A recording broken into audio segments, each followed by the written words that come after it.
Hello, I'm Pastor Horace Douty at Lexington, Virginia, and each Thursday I bring you a local history lesson.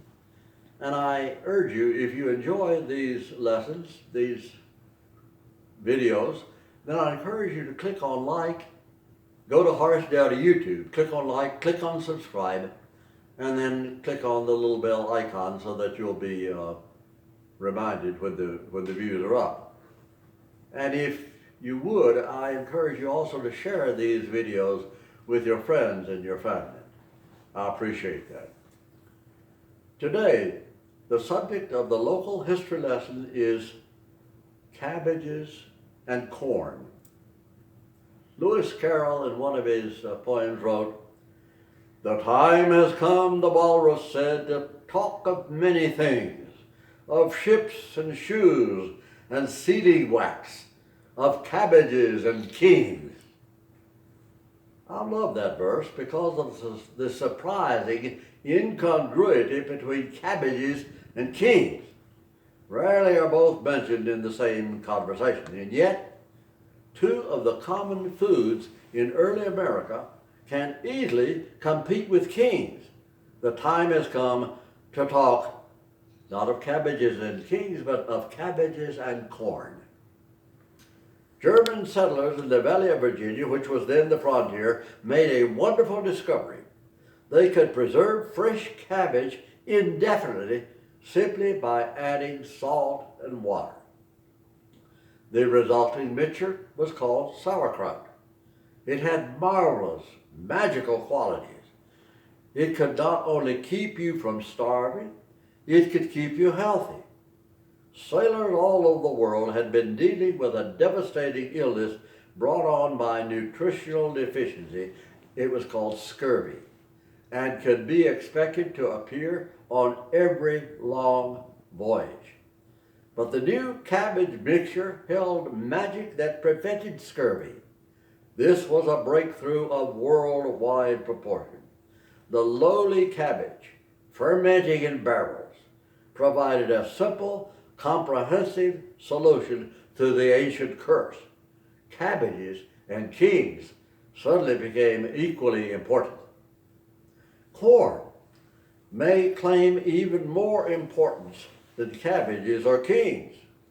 Do you know that without corn, there would have been no American civilization? Natives of both South America and North America had cultivated corn hundreds of years before the coming of the white people. Our own ancestors had never heard of the wonderful grain, and yet on the frontier, here, corn was the single crop that marked the line between survival and death. Early Jamestown settlers learned from the natives how to grow it in relative abundance, and still, in the early 1600s, laws had to be passed requiring the white people to grow corn. They preferred to plant tobacco, which could produce more income per acre than any other crop. And although tobacco to this day remains a high income product, it won't keep you alive. Corn will. It seems insane that the New World settlers would choose cash over survival, but it took the force of law to help common sense prevail. The English word corn included all small grains. In our King James Bible, what is referred to as corn is wheat. Maize, which was unknown in the Old World, was obviously a grain, so the settlers simply called it corn. Today in America, the word corn is used exclusively for maize. Corn is unique. It's one of its own kind. Unlike other vegetation, it has no cousins. We tend to take corn for granted, surrounded as we are with abundant acres of it, and yet, upon close examination, this food must awaken your respect. In the first place, corn is durable. I can hold in my hand a yellow ear of corn, just as perfect as when I picked it 3 years ago, without any preservatives, no refrigeration, no special care. This food takes care of itself upon the shelf in my garage. And the shelf life of corn is almost infinite. Corn is self-pollinating.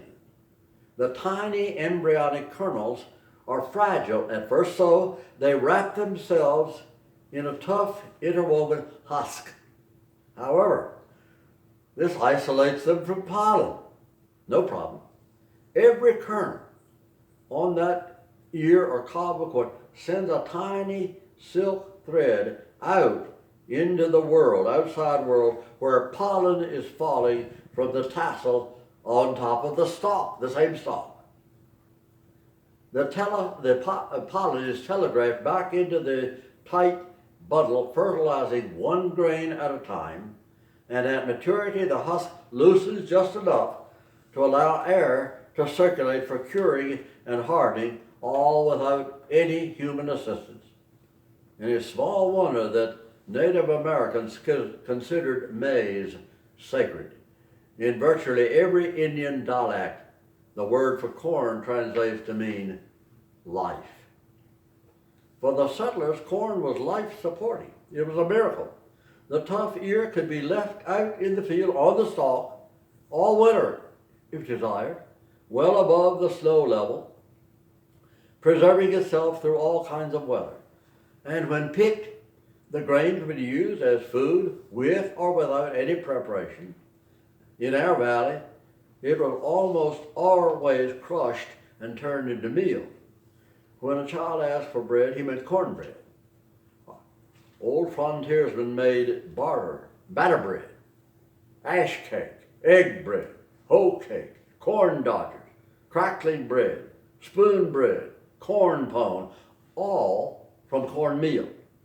And then they made hush puppies, grits, corn pudding, corn syrup, and numerous desserts, all from the indestructible grain.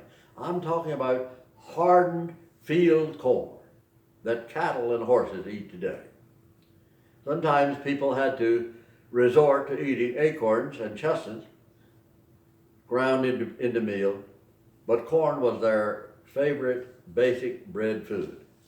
The corn does not require processing. I can take an ear of corn and put it in my hunting jacket, and when hunger arises, I can simply shell off a handful of grains and eat them, and then these rock-like kernels do require some slow chewing, but the taste is rewarding, especially deep in the forest.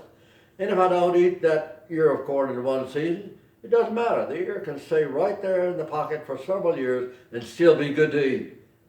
What other food on earth can you say that for? Corn is a prolific and dependable plant. You can insert a single kernel into the soil, and with very little care, it will produce 2,000 of its kind. A single stalk may bear 2 and 3 ears. Today, just 1 acre, depending on the richness of the soil, can bring forth 300 bushels, far surpassing the yield of the frontier farm. Some varieties send their roots more than 6 feet down into the earth, making them highly fruitful even during severe drought. All of these unusual qualities cause me to view corn as a miracle. Today's media would have us believe that it will replace petroleum as an automobile fuel, and maybe it will partly, but I believe corn will always prove more valuable as food for both man and beast than as fuel. Our Hebrew ancestors were sustained in the wilderness by a mysterious food they called manna.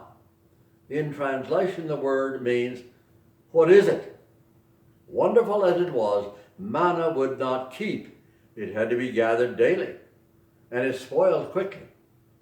If you are offered a choice between manna and corn, choose corn every time. It is more a miracle even than manna.